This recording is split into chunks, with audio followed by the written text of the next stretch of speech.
বোলপুরের বিজেপি নেতা কাঞ্চন ঘোষকে বেধড়ক মারধরের অভিযোগ উঠল। 12 নম্বর ওয়ার্ডের বিজেপির পোলিং এজেন্ট ছিলেন কাঞ্চন ঘোষ। তৃণমূলের কোর কমিটির সদস্য সুদীপ্ত ঘোষের অনুগামীদের বিরুদ্ধে অভিযোগ। আর বোলপুরের হরগৌরীতলা এলাকায় বেধড়ক মারধর করা হয়েছে বলে অভিযোগ কাঞ্চনের। আশঙ্কাজনক অবস্থায় বোলপুর মহকুমা হাসপাতালে ভর্তি বিজেপি নেতা কাঞ্চন ঘোষ।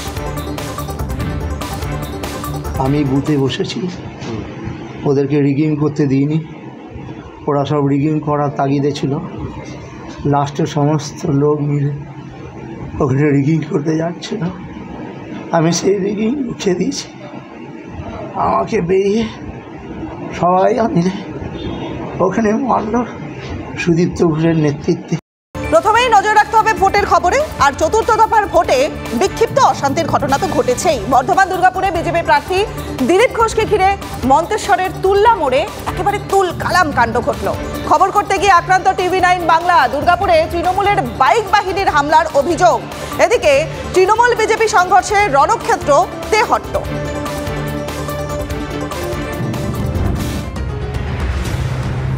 ভোটের দিন সকাল থেকেই মেজাজে বর্ধমান দুর্গাপুরে বিজেপি প্রার্থী দিলীপ ঘোষ।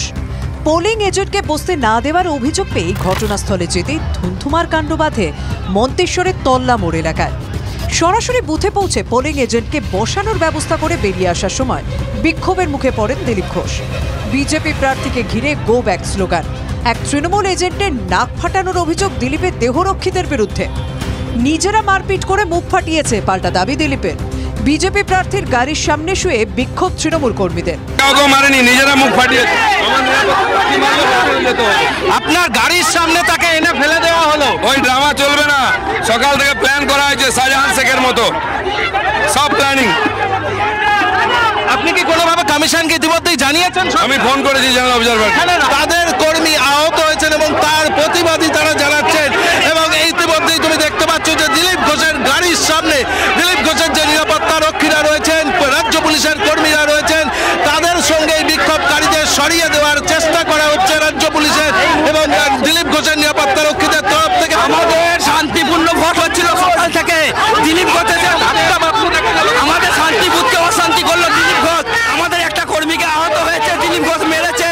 দিলীপ ঘোষের গাড়ি তার নিরাপত্তা রক্ষীরা কাটেন করে বের করে নিয়ে যাওয়ার চেষ্টা করছে। দিলীপ ঘোষের গাড়ি লক্ষ্য করে ইট বৃষ্টি। খবর করতে গিয়ে আক্রান্ত TV9 বাংলা। ভেঙে চুরমার TV9 বাংলার গাড়ির কাজ। এখানে যে তৃণমূল কর্মী সমর্থকরা ছিল, অভিযোগ কিন্তু তাদের বিরুদ্ধেই উঠছে। এবং দেখা যায় যে দিলীপ ঘোষ তাকে রাজ্য পুলিশ বের করে দিতে সক্ষম হলেও একেবারে গোটা ঘটনাটার ক্ষেত্রে কিন্তু রাজ্য পুলিশ শুরু থেকে নীরব দর্শকের ভূমিকা পালন করেছিলেন। যেভাবে একের পর এক সংবাদ মাধ্যমের গাড়ি ভাঙচুর করা হয়েছে, TV9-এর গাড়ি ভেঙে চুরমার করে দেওয়া হয়েছে। সন্দেশখালী খালি সন্দেশখালীতে নয়, সারা পশ্চিমবাংলায় আছে। ক্রিমিনালরা এখানে সমস্ত কন্ট্রোল করছে। এই পাড়ার একটা ভোটারও ভোট দিতে পারেন, হিন্দু পাড়ার ক্যান্ডিডেট আমাদের এজেন্টকে মেরে বার করে দিয়েছে। তাই আমি এখানে এসেছি, আর সব হিসাব হবে। অশান্তির খবর পেয়ে তুল্লা মোড়ে পৌঁছে যান তৃণমূল প্রার্থী कीर्ति आजाद। वो आदमी को उकसाता है, लोगों को उकसाता है कि लोग कुछ करें, तो लोगों ने तो उसको सिंपली गो बैक कहा। जब गो बैक कहा, उसके सिक्योरिटी लाठी चला देगी, ये कैसे चलेगी बात? দুর্গাপুরে আমরাইয়ে তৃণমূলে বাইক বাহিনীর হামলার অভিযোগ। বিজেপি কর্মীদের মারধর, দুটি বাইক ভাঙচুরের অভিযোগ। বিজেপি কর্মীরা বুথের বাইরে ক্যাম্পে ছিলেন, তখনই হামলা। তৃণমূল হামলা চালায় বলে অভিযোগ বিজেপির। অভিযোগ অস্বীকার তৃণমূলের। আমরা এখানে সবাই দাঁড়িয়ে ছিলাম, ওরা 150 জন বাইক বাহিনী এসে, তৃণমূলের লোকরা, তৃণমূলের দুষ্কৃতী বাহিনীরা, ওরা এসে আমাদের উপর চড়া হয়ে আমাদেরকে মারতে থাকে। আমাদের দুখানা গাড়িও ভেঙেছে। আসানসোলে প্যারেড ক্লাব এলাকায় বুথে তুমুল উত্তেজনা। বিজেপির অভিযোগ মৃত ব্যক্তির নামে ভোট দিচ্ছে তৃণমূল। অভিযোগ অস্বীকার তৃণমূলের। বচসায় জড়িয়ে পড়েন দু দলের কর্মীরা। পরে কেন্দ্রীয় বাহিনী ও পুলিশ গিয়ে পরিস্থিতি নিয়ন্ত্রণে আনে। বীরভূমের শাহাপুরে উত্তেজনা। বিজেপির বুথ এজেন্টকে মারধরের অভিযোগ। শাহাপুরের 248 নম্বর বুথে বিজেপির বুথ এজেন্টকে মারধর করার অভিযোগ শাহাপুর পঞ্চায়েত সদস্যের বিরুদ্ধে। এই ঘটনায় উত্তেজনা ছড়ায়, যদিও মারধরের অভিযোগ উড়িয়ে দিয়েছেন অভিযুক্ত তৃণমূল নেতা। টিএমসির রাজ জানিস না, তুই বিজেপি করতে আসছিস, ভোটার কার্ড নাই, আমি ধরে ফেলেছি, ভোট মারতে এসে 2-3টা ভোট মারলে, কিন্তু অত বুঝতে পারিনি তো দ্বিতীয়বার ভোট মারতে। সব সাপোর্ট আছে প্রেজেন্টিং অফিসার। বীরভূমের সিউড়ি পুরসভার 18 নম্বর ওয়ার্ডে হাটজান বাজার এলাকায় বিজেপির অস্থায়ী ক্যাম্প ভেঙে দেওয়ার অভিযোগ ওঠে তৃণমূলের বিরুদ্ধে, যদিও তৃণমূল অভিযোগ অস্বীকার করে। নদিয়ার তেহট্টের রামজীবনপুরে 206 ও 207 নম্বর বুথে উত্তেজনা। তৃণমূল বিজেপির সংঘর্ষ, গুরুতর আহত বেশ কয়েকজন।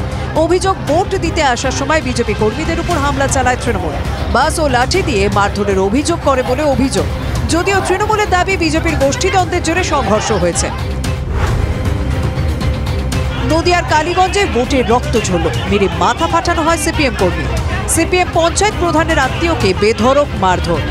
বুথ অফিসে চেয়ার টেবিল নিয়ে বসতে যাওয়ায় বাধা।